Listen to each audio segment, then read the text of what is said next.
Fala, noturnos! Tudo bem com vocês? Eu sou o Bruno, esse é o canal do Leitor Noturno e no vídeo de hoje eu vou falar sobre o meu top 5 de leituras do primeiro semestre de 2020. Então, se liga aí.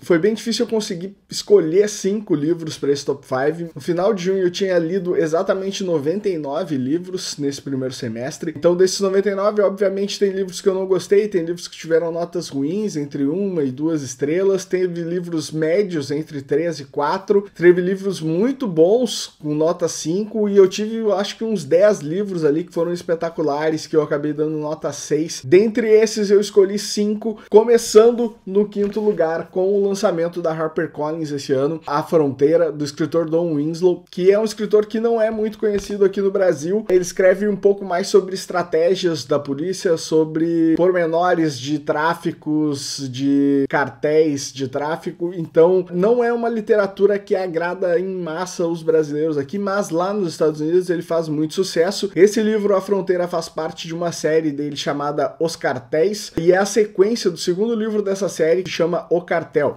E aí agora tem A Fronteira, onde ele vai tratar um pouco mais sobre as dificuldades que os Estados Unidos têm em impedir que o tráfico de drogas mexicano acabe chegando ao país. Ele fala muito dos cartéis mexicanos, ele entra dentro de cartéis que, para quem conhece o tema, são bem conhecidos, já são popularizados, como é o caso do cartel de Jalisco, o cartel de Ciudad Juárez, o cartel de Sinaloa. Então são lugares ali, pessoas que brigam entre si, gangues que brigam entre si pelo tráfico de drogas, e que ele entra dentro dessas gangues com uma história de ficção, mas muito aliada ao que acontece na verdade e o que acontece na vida real, para apresentar esses pormenores para o seu leitor. O livro tem 800 páginas, é um livro bem extenso, mas que conta minuciosamente os problemas que os americanos têm e como eles causam esses problemas também, seja utilizando as drogas, seja com o governo que tenta impedir da maneira errada que isso aconteça, seja com policiais corruptos, falando inclusive de por onde essas drogas entram nos Estados Unidos, como elas são vendidas no país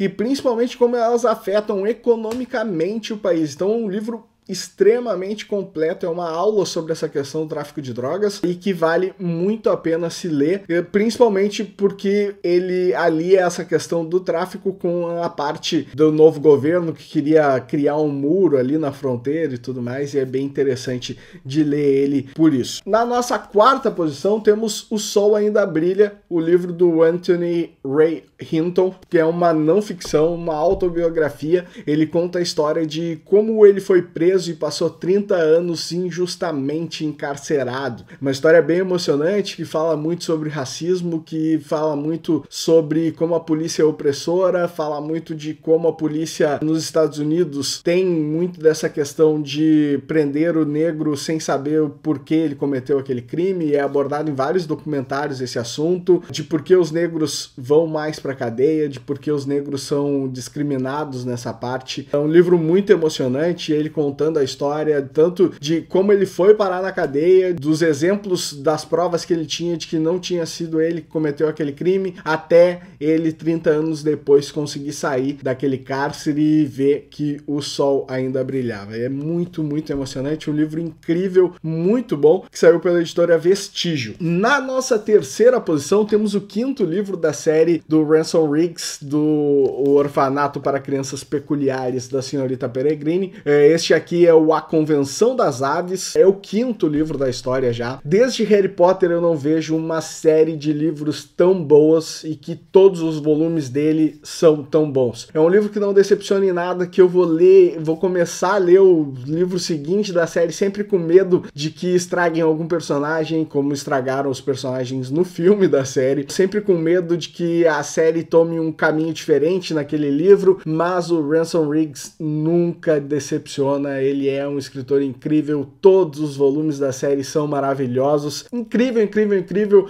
não tem outra palavra, é uma série que você senta, pode ler numa tacada os livros que são maravilhosos, são livros muito bem escritos, com um enredo muito envolvente, com um desenvolvimento muito bom. Eles têm uma pegada bem infanto-juvenil, então até um livro para crianças, assim como era Harry Potter na minha época de criança, mas eu gosto muito desse tipo de livro, gosto muito de literatura juvenil e então me pega muito essa obra, gostei demais dessa fantasia, inclusive os livros de fantasia que eu mais gosto são ligados à literatura juvenil. Eu digo que essa série é a série que eu mais gosto pós Harry Potter, mesmo sabendo que Filhos de Sangue e Osso é uma série muito forte também, que eu gosto muito, porém o segundo livro de Filhos de Sangue e Osso, que ainda não saiu aqui no Brasil, eu já li em inglês e não gostei tanto. É um livro muito bom, mas fica muito aquém do primeiro livro, que é o livro pós Harry Potter de fantasia que eu mais gostei de ler. Então tem essa diferenciação aí entre uma série e a outra. Talvez Filhos de Sangue e Osso no seu terceiro livro, no seu livro final, me surpreenda e torne a série dele melhor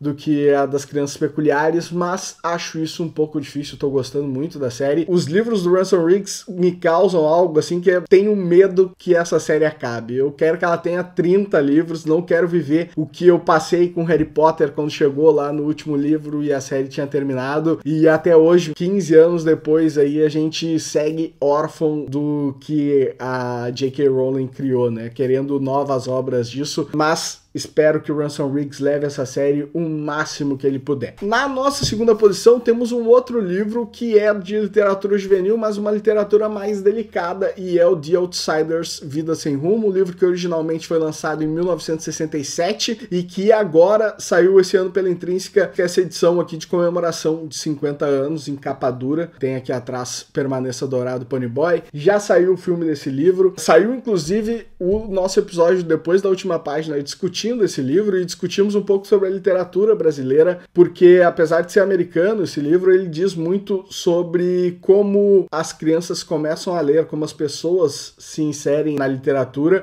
o que vai ao encontro que os brasileiros leem muito pouco e tudo mais. Então esse foi o nosso debate lá depois da última página, porque esse livro durante muitos anos foi utilizado como literatura obrigatória nas escolas públicas americanas. Ele é um livro que trata de temas um pouco polêmicos, conta a história do Ponyboy, que é um garoto que ao lado de 5 amigos tem uma gangue ali, e ele meio que participa de brigas, de lutas, muitas coisas tristes acontecem nesse livro. É um livro muito, muito emocionante, um livro muito duro e que eu gostei demais, demais, demais, apesar dele tratar dessas coisas polêmicas, como brigas de gangues, como mortes, como prisões, como preconceito, como suicídio, mas ele trata tudo de uma forma bem legal. E se você já tem aí um pouquinho de maturidade ali com 15, 16 anos, com certeza é um livro formador de leitor. Eu acho que se eu tivesse pego esse livro lá com 15, 16 anos na minha adolescência, eu já gostaria de ler antes mesmo de chegar à minha vida adulta, que foi quando eu me apaixonei mais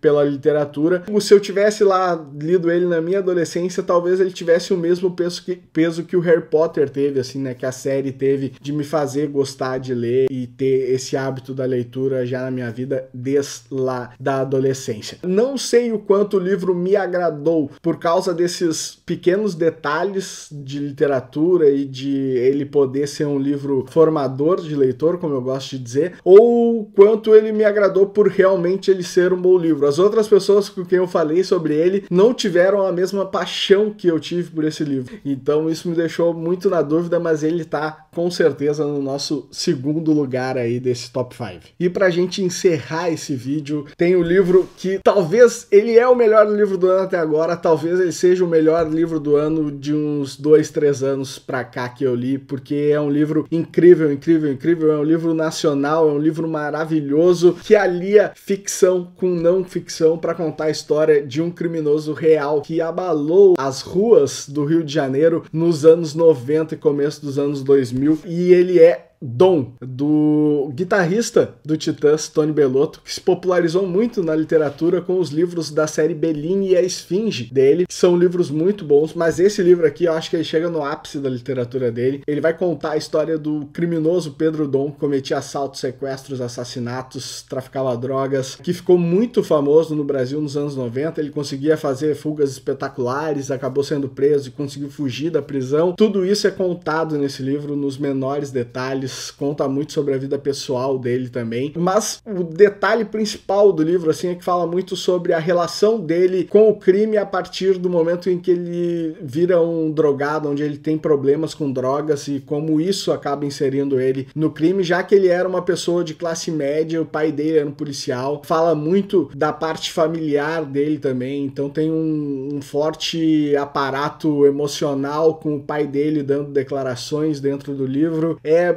espetacular, um livro incrível, incrível, incrível. Se você quiser mais informações sobre Pedro Dom, tem vários vídeos no YouTube que você pode procurar aqui que contam um pouco da saga criminosa desse assassino. Foi um livro que me deixou muito pensativo, assim, por romantizar um criminoso, mas a gente acaba vendo a parte por trás da vida dele, assim, a parte que não é só de crime, apesar de os crimes serem contados também de forma minuciosa no livro. Um livro super rápido, com uma edição muito bonita, são 340 páginas, a capa dele é maravilhosa, a granada aqui, deixa eu tentar focar melhor para vocês verem. Incrível, incrível, incrível, lindo, desde a capa, é um livro sem nenhum defeito, nada que tem nele você pode criticar, dizer assim, faltou isso ou faltou aquilo. Não, é um livro completo, é o ápice da literatura do Tony Bellotto também. Espero que ele continue escrevendo livros nesse estilo, espero que ele continue com a série do Bellini, principalmente agora que morreu o José Alfredo Garcia Rosa, que era o pai do detetive Espinosa, que movimentava essa parte de investigador brasileiro. Então tem muita coisa aí na mão do Tony Bellotto, além da guitarra do Titãs. Gostei demais do livro. Demais, demais, demais. É um livro, inclusive, que tá tendo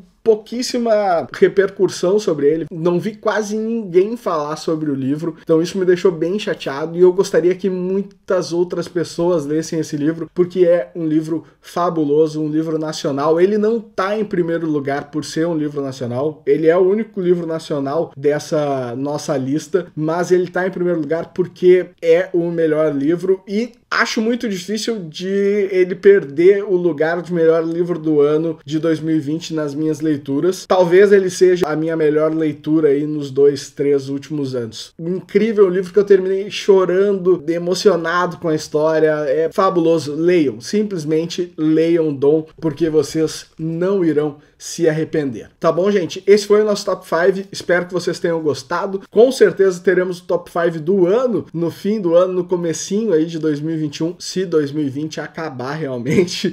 E eu tenho sérias dúvidas sobre isso. Sigam aqui nas redes sociais. Me sigam lá no Instagram, Leitor Noturno. Tô no Twitter também como Leitor Noturno, se você quiser ver lá umas bobagens que eu falo. Tem o meu podcast, Depois da Última Página. Nos escute, você não irá se arrepender. E semana que vem a gente tá de volta.